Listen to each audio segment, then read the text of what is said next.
मनुष्य हजारों वर्षों के धीमे जैविक विकासक्रम का परिणाम है और वह एआई यानी कि आर्टिफिशियल इंटेलिजेंस से मुकाबला नहीं कर सकता।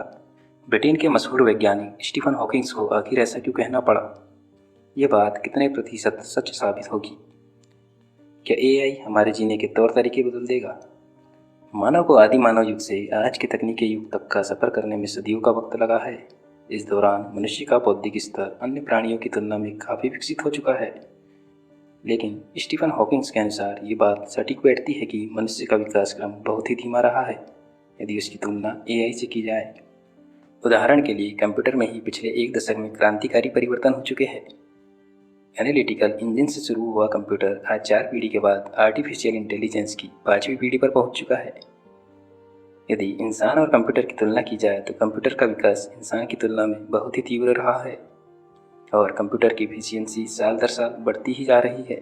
भले ही कंप्यूटर इंसानी दिमाग की उपज हो, लेकिन कैलकुलेशंस, मेमोरी, प्रोसेसिंग में इंसान उसके आगे कहीं नहीं टिकता।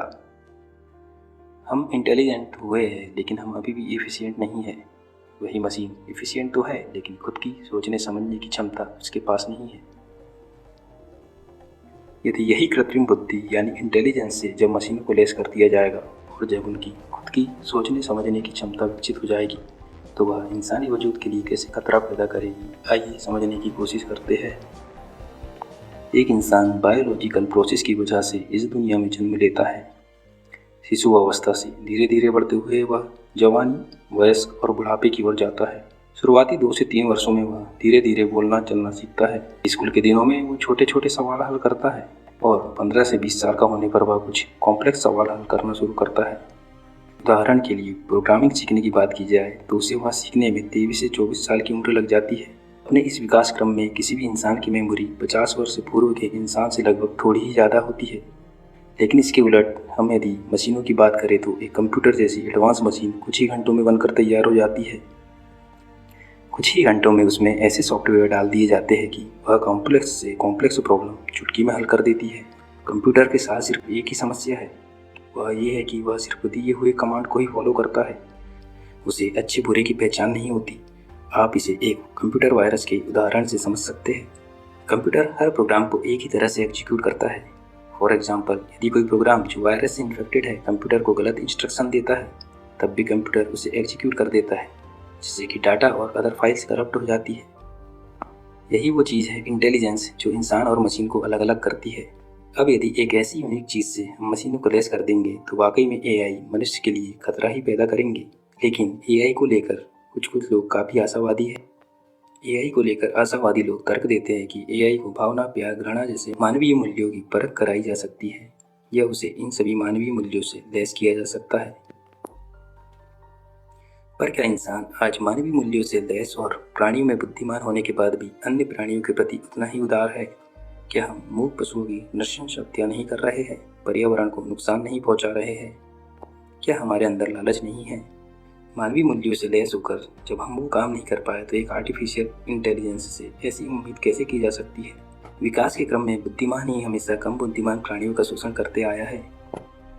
तो इस बात की क्या संभावना है कि हमसे ज़्यादा एफिशिएंट और इंटेलिजेंस मशीन हमारे अस्तित्व के लिए खतरा पैदा नहीं करेगी? जब हम अपने से बेहतर सोचने वाली मशीन बना लेंगे तो जाहिर है कि हम तकनीकी दौर में ओल्ड वर्जन हो जाएंगे और हम रिप्लेस कर दिए जाएंगे या फिर हमारा वजूद ही मिटा दिया जाएगा।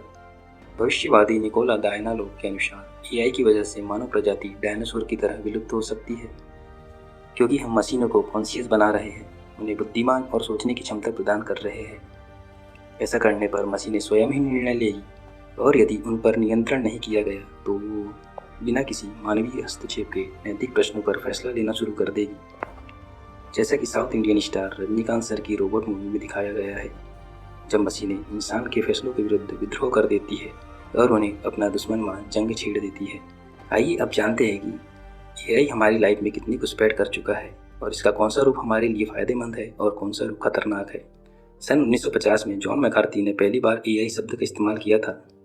जॉन मैकार्थी को ही एआई का फादर कहा जाता है। वो एक कंप्यूटर साइंटिस्ट थे और एआई के इस्तेमाल को लेकर काफ़ी आशावादी थे। यदि एआई के टाइप्स की बात की जाए तो बेसिकली 2 टाइप्स के हैं। पहला है वीक एआई, इसे नैरो एआई भी कहते हैं, क्योंकि ये केवल एक दी गई टास्क को इंटेलिजेंस के साथ करता है। ये अपनी सीमाओं के बाहर कार्य करने में असमर्थ होते हैं, इसलिए इससे अपेक्षाकृत हमें कोई भी खतरा नहीं होता। इसके उदाहरण है speech recognition, image recognition, Alexa, Siri और गूगल मैप।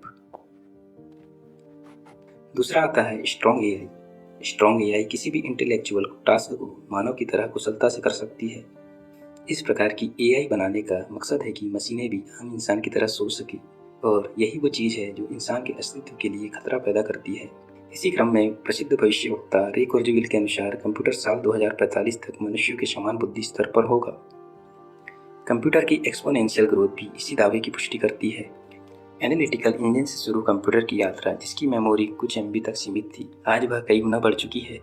वही सुपर कंप्यूटर आज 1 सेकंड में मिलियन इंस्ट्रक्शन एग्जीक्यूट करने की क्षमता रखता है, जो इस दावे की पुष्टि करते हैं। वही आर्टिफिशियल इंटेलिजेंस को लेकर बहुत से लोग आशावादी हैं। कुछ लोगों का मानना है कि इंसान एआई से लैस मशीनों के साथ सहजीवन में रहेगा।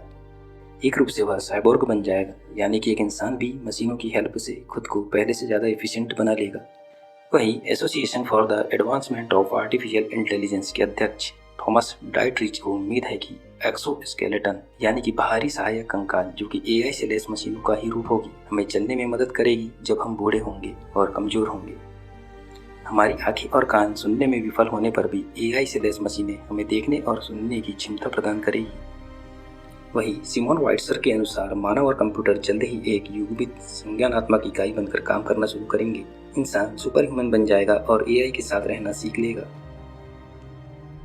वही लेखक सीएल इजराइल ने अपनी किताब the fourth transformation, how augmented reality and artificial intelligence will change everything में आने वाले बदलावों के बारे में बताया है। वो अपनी किताब में दावा करते हैं कि वर्ष 2025 तक आम लोगों के पास एक ऐसी तकनीकी डिवाइस होगी जो वास्तविक व कंप्यूटर जनित भ्रम के बीच की रेखा मिटा देगी। वही अधिकांश बुद्धिजीवी एआई को लेकर शंका से भरे हुए हैं। एआई आने वाले वर्षों में आक्रामक रूप से अलग अलग सेक्टर्स में अपनी घुसपैठ बनाते चली जाएगी और ये बेरोजगारी को बढ़ा देगी। Robin Hanson the age of Em में भविष्यवाणी करते हैं कि हम अगले आने वाले वर्षों में कंप्यूटर पर दिमाग का अनुसरण करने वाली तकनीक विकसित करेंगे। वे जल्द ही इंसानों को निकाल देंगे और अपने लिए एक नई सभ्यता का निर्माण करेंगे। औद्योगिक युग समाप्त हो जाएगा और हम सभ्यता के एक नए युग में प्रवेश करेंगे। रोबोटिक्स आने वाले वर्षों में पूरा का पूरा इंसानी रहन सहन व स्वरूप बदल देगा। Industrial robot, personal robot, medical use robot, autonomous robots जैसे कई रोबोट्स होंगे जिन्हें एआई से लैस किया जाएगा।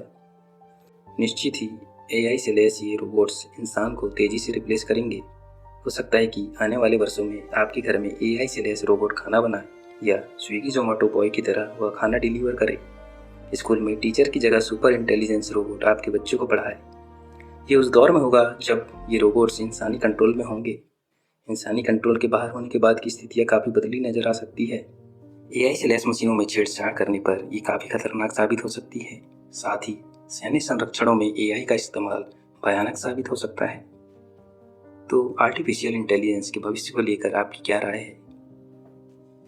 कमेंट बॉक्स में कमेंट कर बताएं, और यदि आपको हमारी इन्फॉर्मेशन अच्छी लगी हो तो चैनल को लाइक, शेयर और सब्सक्राइब करना ना भूलें, ताकि आने वाले वीडियो की नोटिफिकेशन आपको मिलती रहे।